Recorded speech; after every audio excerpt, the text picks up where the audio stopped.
Antes de começar o vídeo, eu quero pedir a você que acompanha o Blog da Cidadania que se inscreva no nosso canal, curta e compartilhe os nossos vídeos, acione o sininho das notificações, que assim você nos ajuda a fazer o nosso trabalho. E vamos ao vídeo.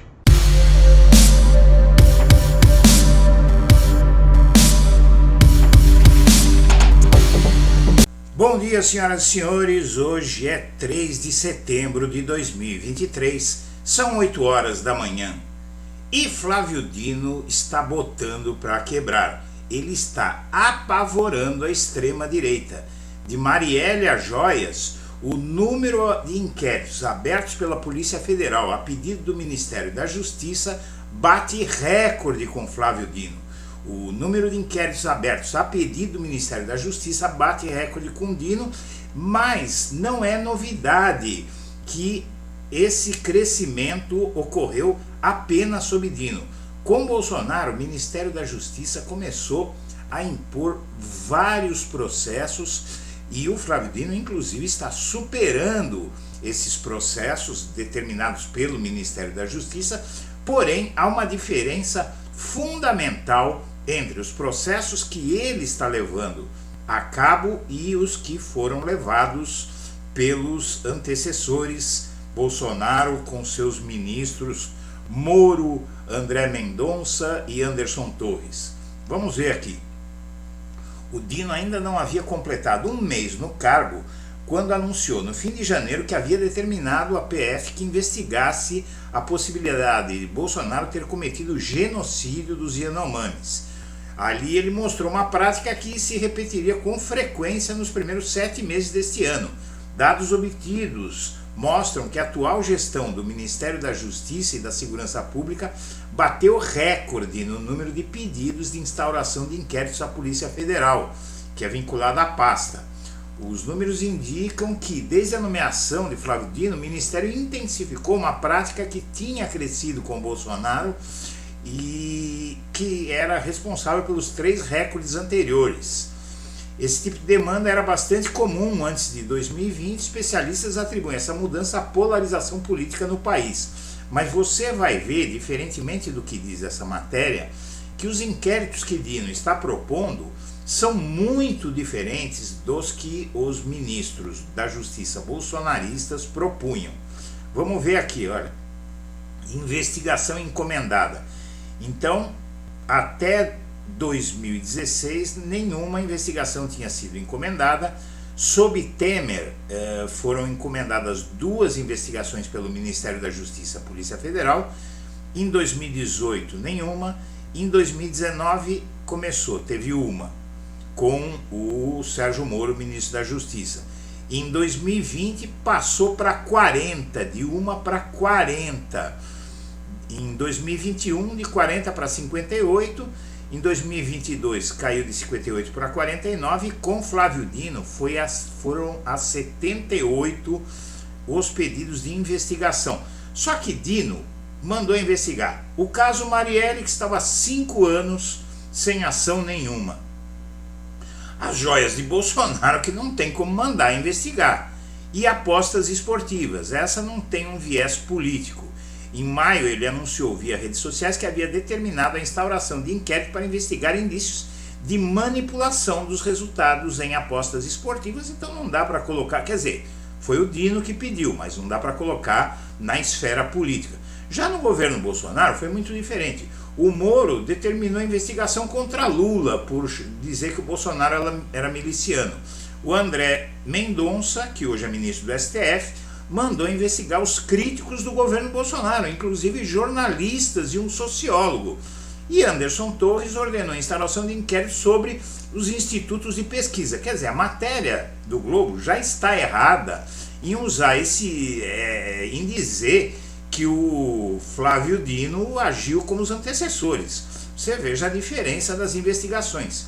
Em boa parte dos casos, o Dino acionou a Polícia Federal para entrar em campo com assuntos que atingem adversários da gestão petista, mas não há um viés político, é diferente. Veja só, o Moro pediu processo contra Lula, o André Mendonça contra jornalistas e o Anderson Torres contra Instituto de Pesquisa. vai comparar com o caso Marielle, o caso das joias e apostas esportivas, que não tem viés político nenhum. Então está errado, mas o Flávio Dino, por isso ele está se cacifando a suceder o Lula, a ser ministro do STF, e o Dino já falou que não quer ser ministro do STF, e talvez o Dino, com o carisma dele, se o Lula não quiser se reeleger presidente, ou após o segundo mandato do Lula, ele pode ter um caminho muito grande na política, porque ele realmente tem feito a diferença no país. E o CNJ afasta e investiga a juíza que levou o reitor da Universidade Federal de Santa Catarina à morte, né, o Cancelier, e ele afastou e mandou investigar essa juíza. Enfim, talvez comece a ser feita justiça no país. Aliados, o Moro está confessando, na verdade, que ele está chantageando adversários políticos em geral, para que não votem pela cassação do seu mandato, que não apoiem a cassação do seu mandato, se bem que a decisão vai caber ao TSE, não é? Mas ele diz, pelo menos ele insinua por aí, que ele tem balas de prata, tem informações de autoridades, e acredita que isso garantirá a sobrevida, ou seja, está confessando que vai chantagear possivelmente até ministros do TSE.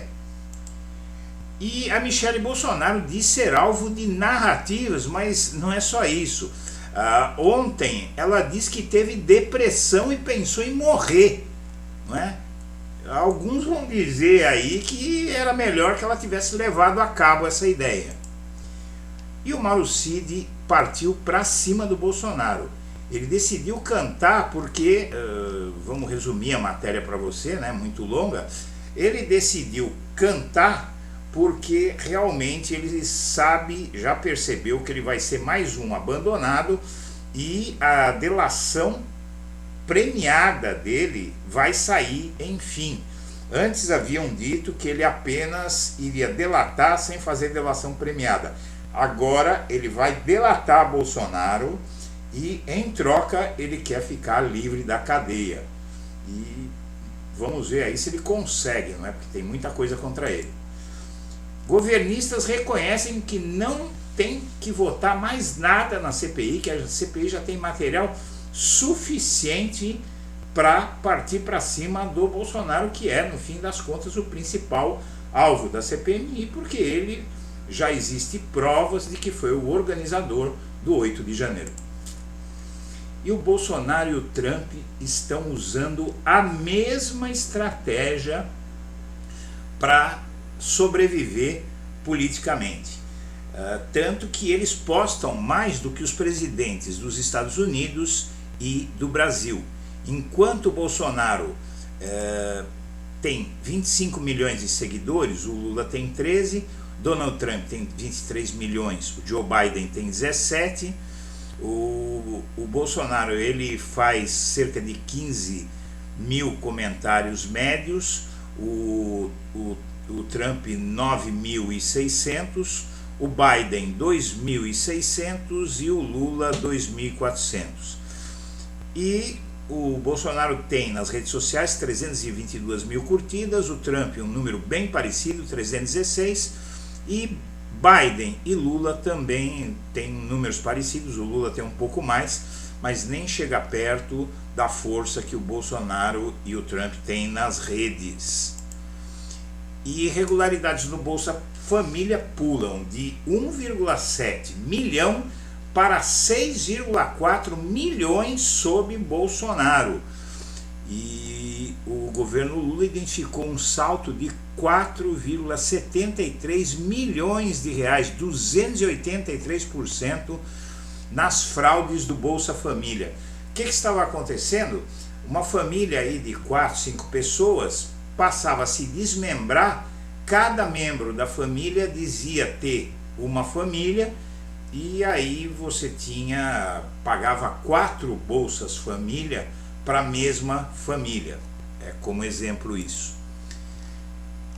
E as negociações para a delação do Cid estão avançadas, como eu já disse na outra matéria. E sem mandato, políticos como Romero Jucá, do Com Supremo com Tudo, eles viraram lobistas no Congresso. Aqui você tem aquele sujeito que foi flagrado numa gravação, ele era ministro do Temer e era ministro da Dilma, não é? E depois foi flagrado dizendo que tinha que levar a cabo a cassação da Dilma e parar nela, não investigar mais nada, e a negociação envolveria o Supremo, seria com o Supremo com tudo. Senhoras e senhores, nós agradecemos a atenção e estaremos de volta ao meio-dia. Um abraço para todo mundo.